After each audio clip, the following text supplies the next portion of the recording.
మీ business ఏదైనా మీ ఊర్లో promotion చేయాలంటే అది సుమన్ టీవీతోనే సాధ్యం. ఇప్పుడే సంప్రదించండి. Welcome to Suman TV. నేను మీ ఈశ్వర్ కొక్కంటి. ఇటీవల జరిగిన సార్వత్రిక ఎన్నికల్లో తెలుగుదేశం, జనసేన, బీజేపీ కూటమి ఘన విజయం సాధించిన సంగతి మీకు తెలిసిందే. ముఖ్యంగా జనసేన పార్టీ ఎన్నికల్లో పోటీ చేసిన 21 అసెంబ్లీ, 2 ఎంపీ స్థానాలను కైవసం చేసుకుని 100% సంపూర్ణ విజయం సాధించింది. ఈ విషయంపై మాట్లాడటానికి మనతో పాటు Janasena party Rayalaseema co convener Gangarapu Ramadas Chowdary గారు ఉన్నారు. ఆయన అడిగి మరిన్ని విషయాలు తెలుసుకుందాం. నమస్తేనా? నమస్కారం అండి. ఇటీవల జరిగిన సార్వత్రిక ఎన్నికల్లో జనసేన పార్టీ 21 అసెంబ్లీ, 2 ఎంపీ స్థానాల్లో పోటీ చేసి సంపూర్ణ విజయం సాధించింది. దీన్ని మీరు ఎలా విశ్లేషిస్తారు? ఈ విజయం ప్రజలకే అంకితమైన, దీని వెనకాల 100కు 100% కష్టం కానీ, సుఖం కానీ, కన్నీరు కానీ మొత్తం అంతా మా నాయకుడు పవన్ కళ్యాణ్ గారితే.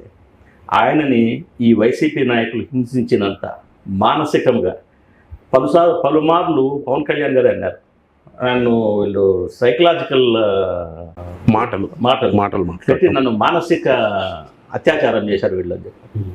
అది ప్రజలు కూడా జీర్ణించుకోలేకపోయి మా నాయకుడికి, మా పార్టీకి అత్యద్భుతమైన ప్రపంచ రికార్డు ఇది. గత ఎన్నికల్లో 2 చోట్ల పోటీ చేసి 2 చోట్ల ఓడిపోయినాడన్న పవన్ కళ్యాణ్ వ్యక్తిగతంగా ఒక ముఖ్యమంత్రి స్థానంలో ఉన్న జగన్మోహన్ రెడ్డి ఆయన వ్యక్తిగత జీవితం గురించి, ఆయన పెళ్లిళ్ళ గురించి మాట్లాడడం, నోరు తెరిస్తే 2 చోట్ల ఓడిపోయామని చెప్పి చిత్రహింసలు పెట్టారు. ఈరోజు భగవంతుడి ఆశీర్వాదంతో, ప్రజల అభిమానంతో అత్యద్భుతమైన విజయం జనసేన పార్టీ సాధించింది. ఇది మేము వినమ్రతతో, అణుకువతో తీసుకొని ఇది ఒక పెద్ద బాధ్యతగా భావించి పార్టీని ముందుకు తీసుకెళ్ళడానికి మనం సహకారం ఇస్తాం. ఇప్పుడు జనసేన పార్టీ ఇంతటి ఘన విజయం సాధిస్తుందని మీరు ఊహించారనా? ఊహించానండి. ఎందుకంటే ఎప్పుడైతే ప్రజల్లో తిరగడం మొదలు పెట్టామో ఒక 16 నుంచి 17 సీట్లు వస్తాయని మొదట్లో భావించాము. పోలింగ్ అయిపోయిన సరళి చూసిన తర్వాత, పోలింగ్ సరళి అయిన తర్వాత మా పార్టీ జనరల్ సెక్రటరీ నాగబాబు గారు కూడా 21కి 21 పట్టబోతున్నామని చెప్పేసి పలుమార్లు ఆయన చెప్పారు. కాబట్టి మాకు సంపూర్ణ విశ్వాసం ఉంది. ఇప్పుడు మీ నాయకులు ఒక మాట అంటారు, నాకు తిక్కు ఉంది, దానికి ఒక లెక్క ఉంది. అందరి లెక్క సరిచేశారా?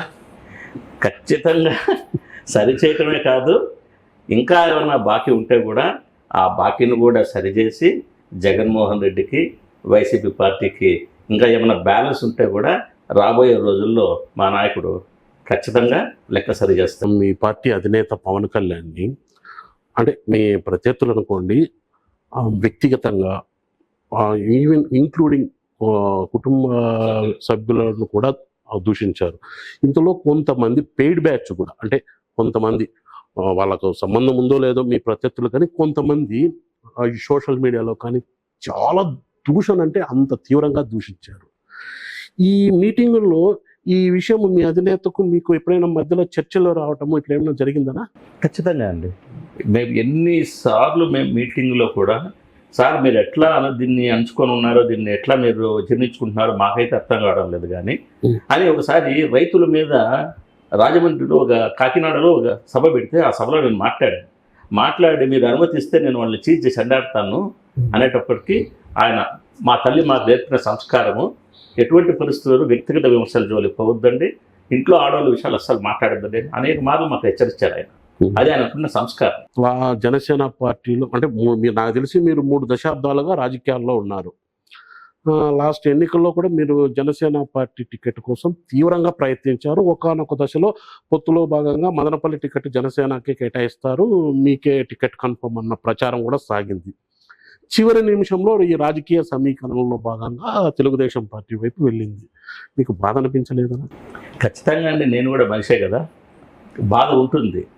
కానీ బాధను కూడా దిగమింగుకొని మా నాయకుడు పార్టీ ఏదైతే నిర్ణయం ప్రకటించినారో, ఎందుకంటే ఈ సందర్భంగా ఈశ్వర్ గారు ఒక మాట చెప్పాలి. సాక్షాత్తు నాగబాబు గారు మా పవన్ కళ్యాణ్ గారికి సొంత అన్న, పార్టీ ప్రధాన కార్యదర్శి. ఆయనకు కూడా ఎంపీ టికెట్ అని చెప్పేసి అనౌన్స్ చేసి ఆయన దాదాపు అక్కడ ఇల్లు కూడా తీసుకొని 7 సార్లు 6 సార్లు పర్యటించారు నియోజకవర్గంలో. కానీ సమీకరణలో భాగంగా ఆయనకు కూడా రాలేదు. కాబట్టి ఏది ఏమైనా అంతిమంగా పార్టీ నిర్ణయమే శిరోధార్యం కాబట్టి మేమంతా పార్టీ లైన్లోనే నడుచుకుంటాం. ఎందుకంటే నాకు తెలిసి జనసేన పార్టీ తరఫున రాయలసీమలో ఇద్దరే ముఖ్య నాయకులు, ఒకరు రామదాస్ చౌదరి గారు, రెండు పసుపులేటి హరి గారు. నాకు తెలిసి వీళ్ళిద్దరే ఉన్నారు. ఓకే, పొత్తులో భాగంగా మీ పార్టీ అధికారంలోకి వచ్చింది. రామదాస్ చౌదరి గారికి ఏదన్నా మంచి పదవి ఆశించవచ్చా? నాకైతే మా నాయకుడు పవన్ కళ్యాణ్ గారి మీద సంపూర్ణ నమ్మకము, విశ్వాసం ఉన్నాయి. ఖచ్చితంగా నాకే కాదు, పార్టీలో కష్టపడి కష్ట సమయంలో ఎవరైతే పార్టీని అంటిపెట్టుకొని పార్టీతో ఉన్నారో వాళ్ళందరికీ కూడా పవన్ కళ్యాణ్ గారు న్యాయం చేస్తారని ఆశిస్తాను. ఎందుకంటే మీరు 3 దశాబ్దాల సుదీర్ఘ రాజకీయంలో ఒక్కసారైనా అసెంబ్లీ మెట్టెక్కి అధ్యక్ష అన్నావన్న ఆశ ఉండింది. సో ఎట్లా ఈసారి నెరవేరదు, కనీసం శాసన మండలిలోనైనా అధ్యక్ష అన్న నమ్మకం, ఆశ ఉందా? మనిషి ఆశాజీవి సార్. ఇంకోటి మీకు చెప్తున్నాను, ఎప్పుడు కానీ సందర్భం వచ్చేటప్పుడు చెప్తాను. ఇటువంటి సందర్భంలో మనం ఎగ్జాంపుల్ తీసుకోవాల్సింది డాక్టర్ వైఎస్ రాజశేఖర రెడ్డి గారిని, అమెరికన్ ప్రెసిడెంట్ అబ్రహాం లింకన్ గారిని. ఎందుకు ఇదే మా పవన్ కళ్యాణ్ గారిని చూడండి. 2009లో ప్రజారాజ్యంకి యువరాజ్యం నాయకుడిగా ఉన్నాడు. ఏ సంవత్సరంలో ఉన్నాం మనము? 2024. అంటే 2009, 2014, 2019, 2024, 16-18 సంవత్సరాల సుదీర్ఘ పోరాటం తర్వాత ఆయన ఎన్ని ఆస్తులు అమ్ముకున్నాడు, ఎంత మానసిక వేదన అనుభవించాడు. ఇప్పటికీ ఆయనకు అవకాశం వచ్చింది. అంతటువంటి పెద్ద పెద్ద నాయకులకే 20 సంవత్సరాలు 25 సంవత్సరాలకి అవకాశం వచ్చినప్పుడు మాకు కూడా మా నాయకుడిని నమ్ముకుని ముందుకు వెళ్తా ఉంటే అవకాశాలు దాని అంతటి కదా వస్తాయి. రామదాస్ చౌదరి గారు కూడా గత 5 ఏళ్ళుగా చాలా ఇబ్బందులు పడినట్లున్నారు.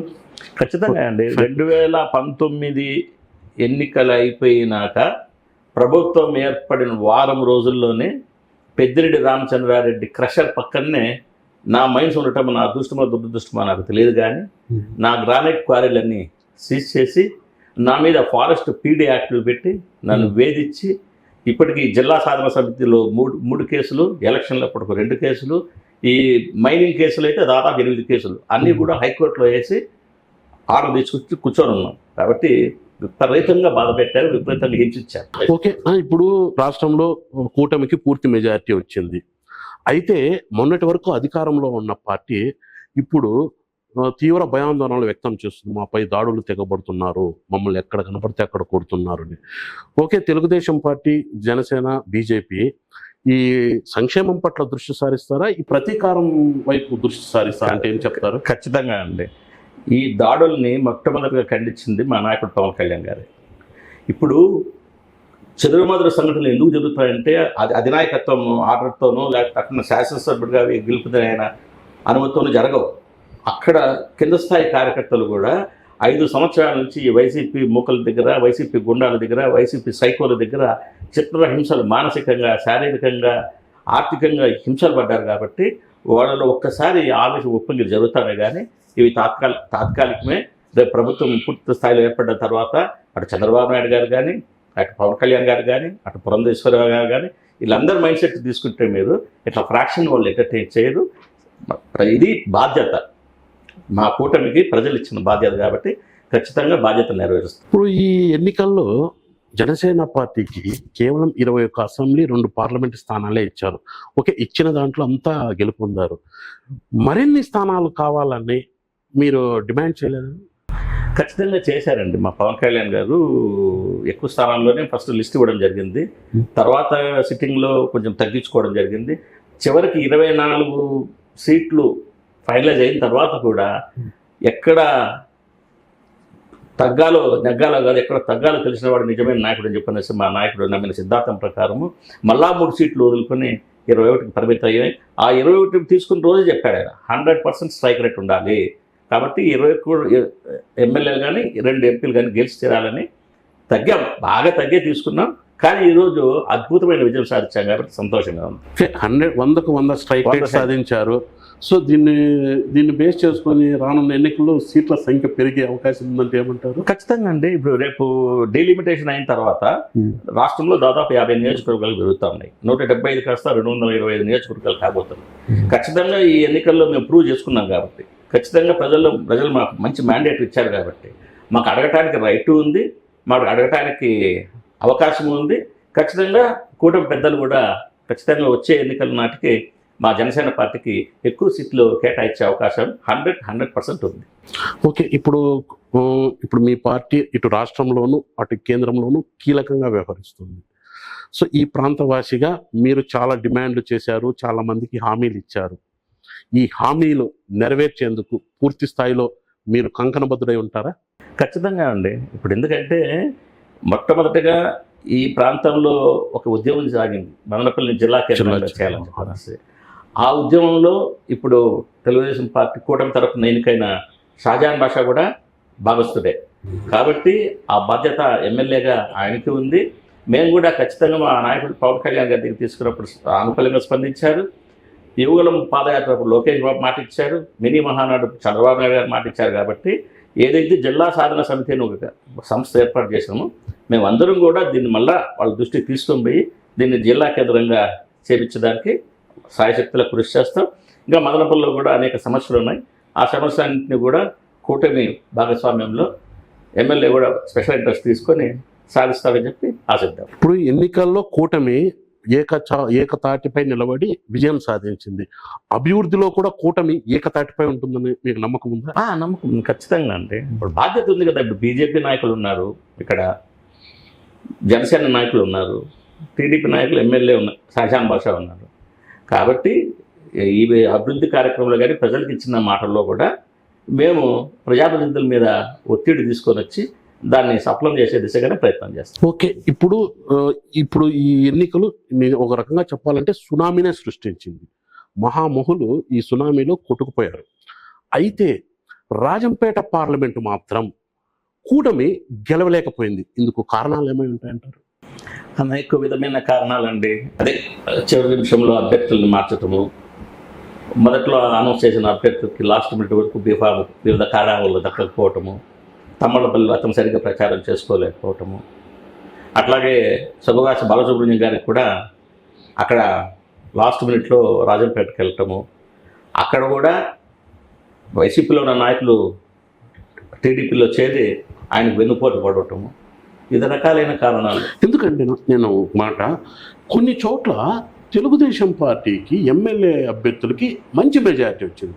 అదే ఎంపీ దగ్గరకు వచ్చేటప్పటికి మెజారిటీ సగానికి సగం తగ్గిపోయింది. అది మీకు ఎందుకు ఏంటది? మీకు ఎగ్జాంపుల్ చెప్తా చూడండి. మేము కిరణ్ కుమార్ రెడ్డి గారికి కూడా పీలేరు కాన్స్టిట్యున్సీలో అత్యధిక మెజార్టీ వస్తుందని ఆశించాం. అక్కడ కిషోర్ కుమార్ రెడ్డి గారికి దాదాపు 24,000 ఓట్లు మెజార్టీ వస్తే కిరణ్ కుమార్ రెడ్డి గారికి ఎంపీకి వచ్చేటప్పటికి 6,000కి ఆగిపోయింది. ఇక్కడ మదనపల్లిలో 5,000 చిల్లర పైచులకు మెజార్టీతో షాజహాన్ బాషా గారు గెలిస్తే దాదాపు 4,000 ఓట్లు మైనస్ బీజేపీ పార్టీకి. ఎందువల్లనంటే నా వ్యక్తిగత అభిప్రాయము మైనార్టీస్లో క్రిస్టియన్స్ కానీ మైనార్టీస్ కానీ ఒక సెక్షన్ ఆఫ్ ఎస్సీస్ కూడా వాళ్ళు అటు సైకిల్ గుర్తుకు కూటమికి గ్లాస్ గుర్తుకు వేశారు, కానీ కమలం గుర్తుకు వాళ్ళు వేయలేకపోయారు. వాళ్ళకి ఎందుకో ఒక కారణాలు అయితే తెలియవు. కానీ అట్లాగే మీరు ఇప్పుడు తిరుపతి లోక్సభ తీసుకోండి. తిరుపతిలో మా జనసేన క్యాండిడేట్కి శ్రీనివాసులు గారికి 62,000 పైచులకు మెజార్టీ. చంద్రగిరికి వచ్చేటప్పటికి పులివర్తి నాని గారికి 42,000 మెజార్టీ. 6 నియోజకవర్గాలు 1,00,000 దాటింది. కానీ తిరుపతి పార్లమెంటు గురుమూర్తి గారు 14,500 చిల్లరతో ఆయన ఎంపీగా గెలవడం జరిగింది. కాబట్టి క్రాస్ ఓట్ భారీగా జరిగింది. ఈ కూటమి సైకిల్ గ్లాస్కి అయితే వేయగలిగారు, కానీ వాళ్ళు కమలానికి వేయలేకపోయారనేది నా విశ్వాసం. ఓకేనా, ఇప్పుడు రాయలసీమలో జనసేనకు 2 స్థానాలు కేటాయించారు. 1 తిరుపతి, 2 రైల్వే కోటూరు. సో ఇందులో భాగంగా మీకు, ఎందుకంటే మీరు రాయలసీమ కన్వీనర్ కాబట్టి ఈ రెండుటి గెలిపించే దాంట్లో మీరు చాలా కీలక పాత్ర, అధిష్టానం కూడా మీపై చాలా నమ్మకం పెట్టి బాధ్యతలను అప్పగించింది. సో ఈ రాయలసీమలో ఈ 2 స్థానాలను కైవసం చేసుకున్న దాని వెనక రామదాస్ చౌదరి హస్తం ఏముందంటే ఏం చెప్తారు? అట్లాగే ఇప్పుడు ఏంటంటే అండి, తిరుపతి వరకు వచ్చేటప్పటికి అక్కడ చిత్తూరు నుంచి శ్రీనివాసులు గారిని తీసుకొచ్చేటప్పటికి మొదట్లో కొద్దిగా డిస్టర్బెన్స్ ఉంది. చిత్తూరు ఎమ్మెల్యేగా ఉండి తిరుపతి దాని మీద ఎన్వి ప్రసాద్ గారిని ఒక సమన్వయకర్తగా పెట్టి, ఎందుకంటే ఎన్వి ప్రసాద్ గారు చిరంజీవి గారి కుటుంబానికి అత్యంత ఆత్మీయులు, ఆయన అక్కడ పెట్టి చాలా వరకు ఎన్వి ప్రసాద్ గారు చాలా తీసుకొని అక్కడ ఉన్న వాళ్ళందరినీ కూడా అసమ్మతులతో కూడా అడ్జస్ట్ చేసి అందరితో మాట్లాడి ఒప్పించి దాన్ని సెపరేట్ చేశారు. మన నన్ను ధర్మవరానికి చెందిన నాయకుడు చిలకం మసూర్ రెడ్డి గారు మమ్మల్ని ఇద్దరినీ కలిసి రైల్వే కోడూరుకి అబ్జర్వర్గా మా పార్టీ అధిష్టానం నియమించడం జరిగింది. మేము అక్కడికి వెళ్ళిన కొత్తలో వెళ్ళిన ఫస్ట్ టైం కూడా అక్కడ కొద్దిగా డిస్టర్బెన్స్ వస్తుందండి. రైల్వే కోడ్ ఫస్ట్ ఒక అతన్ని ప్రకటించారు, మళ్ళీ ఆ తర్వాత అతన్ని కాదని అరవ శ్రీధర్ని ప్రకటించారు. అవును, అదే దానివల్లనే ఇప్పుడు ఒక అభ్యర్థిని ప్రకటించిన తర్వాత అతని బట్టి కొంచెం మధ్య క్యాడర్ పోవటము, మళ్ళీ అభ్యర్థిని వివిధ కారణాల వల్ల అతన్ని మార్చి ఎప్పుడైతే మళ్ళీ అరవశ్రీధర్ గారిని పెట్టారో అక్కడే కొద్దిగా డిస్టర్బెన్స్ ఉంది.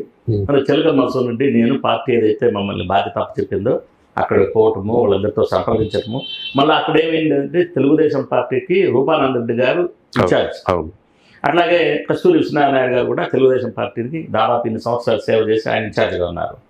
అట్లాగే బచ్చాల చంద్రరావు గారు బీసీఆర్ పెద్ద లీడర్ అక్కడ. అందుకని మేము పోయి, నేను మనసురెడ్డి పోయి అక్కడ పెద్ద నాయకులందరినీ కూడా సమన్వయం చేసుకుని వాళ్ళందరినీ కూడా ఒక మాట మీద తీసుకొని వచ్చి పార్టీ క్యాడర్ని కూడా అసమ్మతి ఉంటే 3 సార్లు వెళ్ళొచ్చాం. పోయి అక్కడ కూర్చొని 3 రోజులు 2 రోజులు అట్లా కూర్చొని వాళ్ళందరినీ సమన్వయం చేసి ఒక తాడి మీద తీసుకొచ్చేటప్పటికి వాళ్ళందరూ కూడా అడ్జస్ట్ అయ్యి పార్టీ గెలుపుని కృషి చేశారు. కాబట్టి మాకు చాలా ఆనందంగా ఉంది. ఎందుకంటే మాకు ఒక బాధ్యత చెప్పారు. ఏదో శ్రీరాముడికి ఉడత ఏదైతే చేసిందో అట్లా మా పార్టీ విజయంలో మేము కూడా, నేను చిలక మనసురెడ్డి గారు కూడా పోయి అక్కడ చేసాం. ఫలితం ఫలించింది కాబట్టి మనస్ఫూర్తిగా రాయలసీమలో 2 స్థానాలు కైవసం చేసుకున్నాం. ఓకేనా, మీరు మా స్టూడియోకి వచ్చి మీ అభిప్రాయాలు చెప్పినందుకు మీకు మరొకసారి ధన్యవాదాలు. ప్లస్ ఈ ఏడాదే ఈసారి మీరు శాసన మండలిలో అధ్యక్ష అన్న మీ కోరిక నెరవేరాలని మరోసారి కోరుకుంటాను. Thank you.